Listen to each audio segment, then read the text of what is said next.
राज ठाकरे हे नेहमीच वेगवेगळ्या कारणामुळे सोशल मीडियामध्ये आणि मीडियामध्ये चर्चेमध्ये असतात।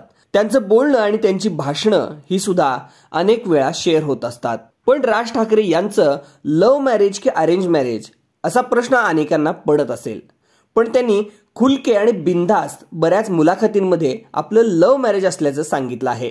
आणि एका मुलाखतीमध्ये राज ठाकरे आणि शर्मिला ठाकरे यांनी स्वतःच त्यांचं लव्ह मॅरेज कसं झालं याची संपूर्ण कहाणी सांगितलेली आहे।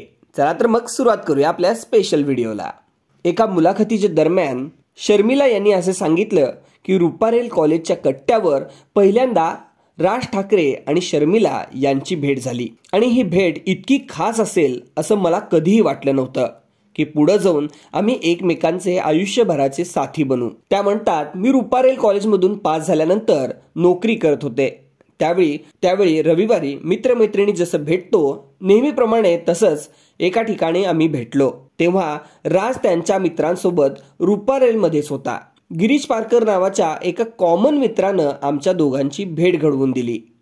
तेव्हापासून राज आपल्या मागे लागला होता असं शर्मिला यांनी म्हटलं आहे। शर्मिला यांनी यावेळी आवर्जून असंही सांगितलं, राज हे कधीच मान्य करणार नाहीत, मात्र जेव्हापासून भेटलो तेव्हापासून तोच माझ्या मागे लागला होता असंही त्यांनी या मुलाखतीमध्ये सांगितलं आहे। तो सर्वांसमोर हे अजिबात मान्य करणार नाही असंही त्या म्हणाल्या।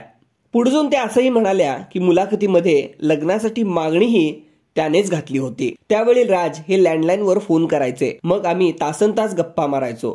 आमचं लग्न हे खूप लहान वयामध्ये झालं, त्यामुळे अमितचा जन्म जेव्हा झाला तेव्हा राज खूपच लहान दिसायचा असंही त्यांनी गमतीने सांगितलं आहे। शर्मिला या राज ठाकरेंपेक्षा 2 वर्षांनी मोठ्या आहेत। त्यावेळी वयातील अंतर असणं हा एक वेगळाच मुद्दा होता, मात्र मोहन वाघ आणि राज ठाकरे यांच्या घरची चांगलीच मैत्री होती आणि त्याचबरोबर राज ठाकरे यांचा स्वभाव या सगळ्या गोष्टी जुळून आल्या आणि दोघांनी 11 डिसेंबर 1990 मध्ये लग्नगाठ सुद्धा बांधली।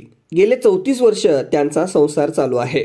एका मुलाखतीमध्ये अभिनेत्री वंदना गुप्ते यांनी सुद्धा यांच्या प्रेम प्रकरणाविषयी सांगितलं आहे। राज ठाकरे आणि शर्मिला यांची प्रेमपत्र त्या एकमेकांना पोहोचवायचे असंही त्यांनी सांगितलं। शर्मिला आणि वंदना या दोघी एकमेकांच्या खूप जुन्या मैत्रिणी आहेत। मोहन वाघ यांच्या अनेक नाटकांमध्ये वंदना यांनी काम केलं आहे। लग्न जेव्हा झालं तेव्हा शर्मिला यांच्या वडिलांना राज ठाकरे हे शर्मिला यांच्या वयापेक्षा लहान आहेत हे माहीतच नव्हतं, त्यामुळे त्यांना नेहमी शंका वाटायची। ते दरवर्षी वाढदिवसाला विचारायचे की तू किती वर्षाची झालीस आणि राज किती वर्षाचा झाला, असा खोचक प्रश्न ते नेहमी विचारायचे असंही त्यांनी मुलाखतीच्या दरम्यान सांगितलं। आता अमित ठाकरे यांचं सुद्धा लग्न झालं आहे। यावर्षी निवडणुकीच्या निमित्तानं राज ठाकरे हे पुन्हा एकदा चर्चेमध्ये आले। तर तुम्हाला यांची ही लव्ह स्टोरी कशी वाटली कमेंट बॉक्समध्ये कमेंट करून कळवायला विसरू नका। धन्यवाद।